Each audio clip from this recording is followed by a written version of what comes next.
八方雲集我諗係響香港嘅台灣菜之中，我最常幫襯嗰間，因為對我嚟講，份量適中，味道亦啱我胃口，而且價錢唔貴。當年屋企樓下有分店，我經常去幫襯，但係咪好似一啲人講到咁差？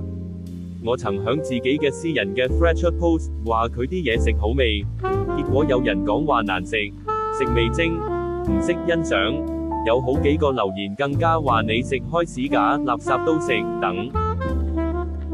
以八方雲集嘅水準，我覺得係食到台灣嘅味道，淨係麵線唔會比台北知名嗰間差，至少麵質嘅口感更豐富，加上芫茜嘅香氣係絕配。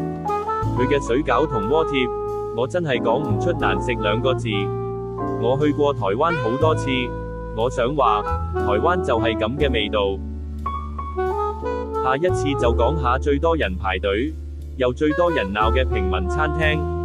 喜歡呢個 post請 like 同 share 支持一下。